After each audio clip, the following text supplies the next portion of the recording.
Salut c'est Rem, c'est bienvenue sur ma chaîne YouTube. Alors aujourd'hui on va voir comment on trouve les gammes mineures. Parce que j'ai un ami qui m'appelle l'autre fois et me dit: oh là là Rem, ça, je sais plus du tout comment on fait pour retrouver les gammes mineures. Alors c'est tout bête, hein. Admettons qu'on soit en Do majeur. Do majeur. Voilà. Do majeur. Alors c'est tout bête, pour trouver la gamme mineure, il faut descendre d'un ton et demi. Il faut descendre d'une tierce si vous voulez. Do, Si, La. Donc là, ça fera, si je pars du Do, ça fera La mineur. D'accord? Alors, vous allez me dire, ouais, mais ça change quoi dans la gamme mineure?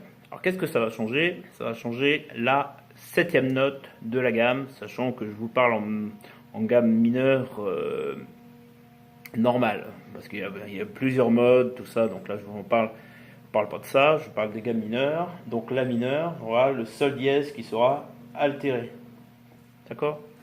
À la différence de Do majeur où on a Do, Ré, Mi, Fa, Sol, La, Si, Do, là on aura La, Si, Do, Ré, Mi, Fa, Sol dièse, La en La mineur, d'accord? Alors évidemment ça c'est l'exemple tout simple pour Do majeur. Si on continue, il y a toujours donc on monte d'une tierce, d'une quinte, n'importe quoi. Ça c'est pour trouver les autres tonalités majeures. Donc Do, Ré, Mi, Fa, Sol majeur, Sol majeur. Et si je veux trouver donc la tonalité mineure, et ben c'est tout bête, je descends d'une tierce mineure. D'accord? Donc Sol majeur, je descends une tierce mineure, ça fera Mi mineur. Ok? Voilà. Alors, là, je vous ai expliqué avec un dièse par exemple. Et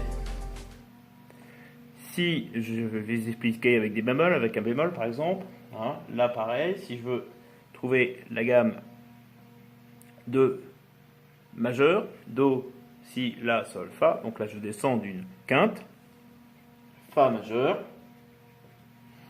Ok, donc là on est en majeur. Et si je veux trouver sa tonalité mineure, qu'est-ce que je fais? Oui, je descends d'une tierce mineure.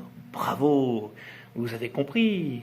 C'est formidable. C'est pas dur, hein. C'est une fois que vous avez compris le truc. Disons, je vais vous dire après l'erreur que les élèves en général commettent, hein. Donc Fa majeur, on descend d'une tierce mineure. Ça fait quoi la réponse? Ça fait Ré mineur. Voilà, très bien. Ré mineur. Ok? Donc voilà. Donc ça c'est vraiment un truc tout bête, mais c'est vrai qu'on a tendance à l'oublier, j'avoue, hein. Alors ce qui se passe souvent, je vais passer le tableau, ce qui se passe souvent, c'est que les élèves confondent ceci. Regardez bien. On est en Do majeur, là, comme tout à l'heure, d'accord? Et moi je vous ai dit, on descend d'une tierce mineure. Ça, j'insiste là-dessus. On descend d'une tierce mineure. Donc, ça fera La. Mais ce qui se passe souvent chez les élèves, souvent ce qu'ils font, souvent où ils se plantent, c'est qu'ils montent.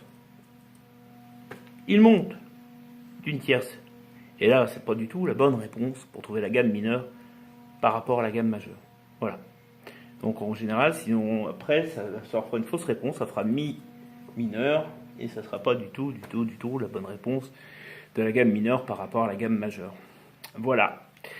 J'ose escompter que cette vidéo vous plaira. N'hésitez pas à la partager si elle vous a plu. Et n'hésitez pas non plus à vous abonner à ma chaîne YouTube. D'ailleurs, je remercie mes abonnés d'avoir été aussi patients pour ces vidéos. Là, c'est bien, je fais une vidéo assez longue pour une fois. Donc, j'espère qu'elle vous plaira. Salut, à bientôt. Et n'hésitez pas à vous abonner. Salut!